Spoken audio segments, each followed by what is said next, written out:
l'A321 XLR. C'est un A320 qui vole encore plus loin, 11 heures sans escale sur plus de 8500 km, soit 3000 km de plus que son petit frère. Pour réussir ce pari, il faut transformer le fuselage. On ouvre la carlingue d'un A321 juste derrière les ailes, sous le plancher passager. Dans cet espace qui était une simple soute, on insère une énorme cuve directement intégrée au fuselage. Un réservoir de 13 000 litres de carburant, soit 50% de plus que sur la première version de l'A321. Un projet qui représente un véritable défi. Pour intégrer un réservoir aussi grand dans le fuselage, il a fallu modifier la structure de l'avion. Il faut d'abord renforcer le train d'atterrissage, qui doit pouvoir supporter une masse au décollage accrue de 8 tonnes. Surtout, il faut protéger ce réservoir, notamment en cas d'atterrissage d'urgence, avec le train en position relevée. Alors, on modifie le fuselage pour renforcer la structure sous l'appareil. Reste une dernière difficulté, qui nécessite un travail manuel d'orfèvre. Tous les éléments qui passaient à travers le fuselage, les systèmes mécaniques, les systèmes électriques, devaient maintenant être redirigés autour du réservoir. Directement intégré au fuselage, le réservoir s'étend sur toute la largeur et empêche le passage des éléments entre l'avant et l'arrière de l'appareil. Alors, on prévoit 2 encoches, en haut du réservoir, à droite et à gauche, et l'on dévie tous les systèmes vers ces ouvertures. Une fois de plus, la structure de l'A320 prouve qu'elle est suffisamment modulable pour s'adapter aux besoins de l'époque. L'Airbus A320 qui va avoir un petit peu de mal à percer, tellement il est nouveau, tellement il est moderne, qui va même être décrié par les conservateurs, les tenants des anciennes techniques et des anciennes technologies, eh bien, il est à l'origine de tout ce qui est aujourd'hui le pilotage des avions modernes dans le monde. Et il pousse l'avionneur européen à oser un défi gigantesque. Car Airbus va repousser encore plus loin les limites et braver comme jamais auparavant dans l'aviation civile les lois de la gravité.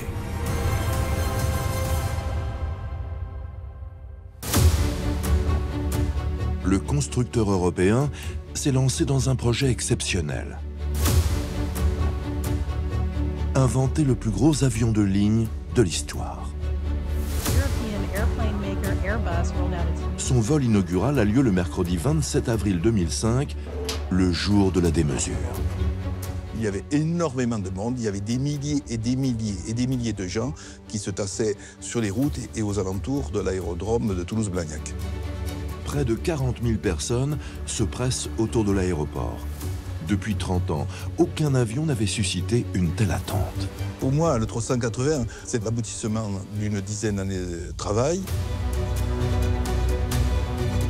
Ça me tient au cœur, puisque, si vous voulez, j'ai été ingénieur en chef de ce projet, de la feuille blanche, c'est-à-dire de l'avant-projet, jusqu'à son entrée en service. Il est 10h29, le mastodonte de 575 tonnes s'élance sur la piste. L'A380 s'envole pour la première fois. À cet instant, il écrit une nouvelle page dans l'histoire de l'aéronautique civile. C'était un très beau vol, tout le monde était extrêmement heureux et c'est une success story quand même sur le plan technologique.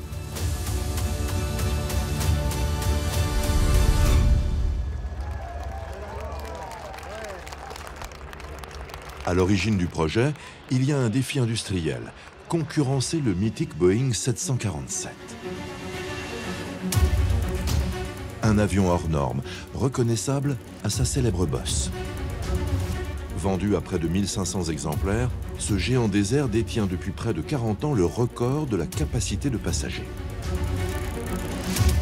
Dans le transport aérien, il appartient à une catégorie unique, dont il est le seul représentant. Les très gros porteurs. Et là, on s'est dit, alors maintenant, si on veut arriver sur ce marché-là, il faut faire autrement et beaucoup mieux. Face à celui qu'on surnomme le Jumbo Jet, les ingénieurs ont une mission. Voire encore plus gros en construisant le Super Jumbo. Un appareil capable de transporter jusqu'à 853 passagers, soit 200 de plus que son concurrent. Il faut aller encore plus loin. Donc on est obligé en termes de technologie de prendre des risques. Celui qui ne prend pas de risques, c'est le perdant. Donc il faut prendre des risques et ne pas perdre. Alors, Airbus dessine la feuille de route de toutes les ambitions. L'avion doit transporter plus de passagers qu'aucun autre auparavant, mais il doit aussi pouvoir le faire sur des trajets les plus longs jamais imaginés par une compagnie aérienne. 15 500 km sans escale. C'est 1000 km de plus que le Boeing 747. L'appareil doit consommer 20% de carburant en moins alors qu'il pèse 40% plus lourd. Toutes les équipes réalisaient qu'on était face à un défi absolument incroyable. J'ai souvent comparé notre programme, l'A3XX-380 chez Airbus, avec la NASA et son programme Apollo. Tout le monde nous disait, c'est beaucoup trop loin, c'est trop gros, c'est trop lourd, ça ne marchera pas. Le constructeur européen a déjà dessiné 5 familles d'avions, mais pour l'A380, il faut tout repenser. Par le passé, Airbus, on a eu toujours dans les solutions techniques des évolutions avec des facteurs d'échelle. Lorsqu'on a dessiné la 300, on a réutilisé par exemple la même pointe avant pour dessiner la 330. Le 380 sortait pour Airbus de ce qui était connu. C'était donc pour nous, pour tout quasiment, une feuille blanche. On nous mettait dans un bâtiment à part, tous ensemble, les ingénieurs, les commerciaux, les industriels, les financiers, en nous disant sous ce toit, vous allez trouver la solution. Les plus grands experts testent alors toutes les idées. Monocouloir au-dessus d'un bicouloir, aile volante, 11 projets se succèdent. Il y a eu tout un tas d'idées, certaines un peu plus farfelues que d'autres. Ils imaginent même réunir 2 fuselages d'A340 pour créer un avion dit d'ultra haute capacité.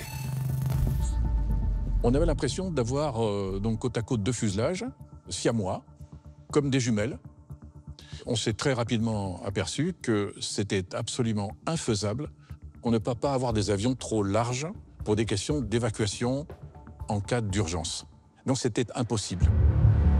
En matière d'aéronautique, le gigantisme est un handicap, car quand il n'est pas en vol, l'appareil doit pouvoir utiliser les infrastructures aéroportuaires existantes sans risquer de boucher les pistes ou de bloquer les parkings.